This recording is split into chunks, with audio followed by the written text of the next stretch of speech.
Salam, xoş gördük dostlar. Deməli bir məsələ var. Bir müddətdir ki, mən səbr eləyirdim ki, görüm Azərbaycan xalqı bu məsələyə nə münasibət bildirəcək, necə reaksiya verəcək. Artıq gördüm ki, yox, Azərbaycan xalqından, Azərbaycanın qeyrətli insanlarından da belə səs çıxmır. Artıq məcbur oldum bu səs yazısını yazmağa. Deməli, bir müddət bundan əvvəl Azərbaycanda 6 səhv eləmirəmsə jurnalist və bir müddət də ondan sonra bir neçə dənə dindar xanım günahsız yerə həbs edilib. Baxın, indiyə qədər təqribən 20 ildir, 20 ildən artıq bir zamandır ki, Azərbaycan hakimiyyəti Azərbaycan xalqına xüsusi bir amansız mübarizəyə qalxıb. İstər dindarlara qarşı, istər müxalifətə qarşı, istər Azərbaycanın adi vətəndaşlarına qarşı.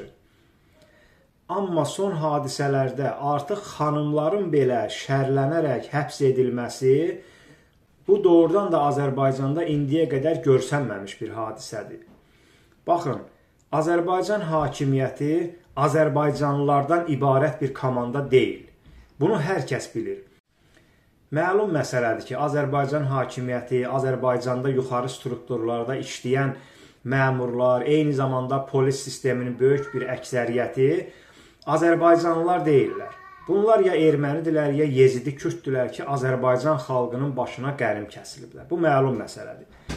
Amma son hadisələrdə artıq qadınların belə işgəncələrə məruz qalması, qadınların belə şərlənib tutulması, bu artıq bir məsələni ortaya qoyur ki, Azərbaycanın qeyrətli oğulları artıq meydanlara çıxmalıdırlar.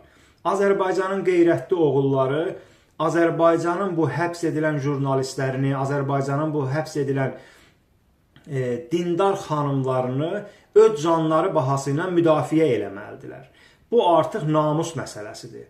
Bunu Azərbaycan xalqı, xüsusən dindarlar başa düşməlidirlər.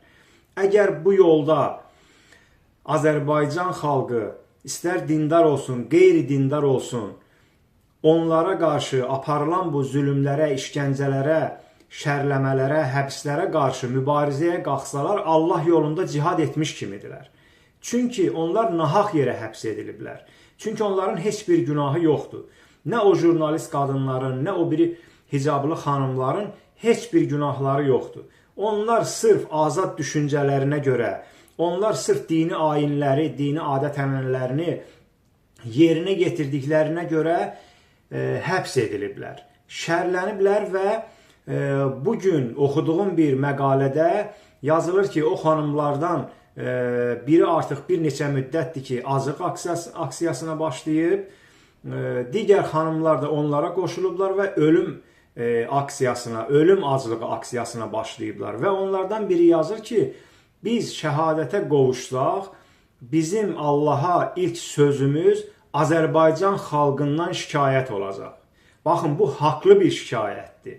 Çünki əgər bir şəxs özünə müsəlman deyirsə, özünü yaxşı insan hesab eləyirsə, təbii olaraq başqa bir şəxsə, başqa bir müsəlmana zülm edilirsə, əgər ona səssiz qalırsa, o şəxs İslam dinindən çıxmış sayılır. Bu İslam dinində belədir.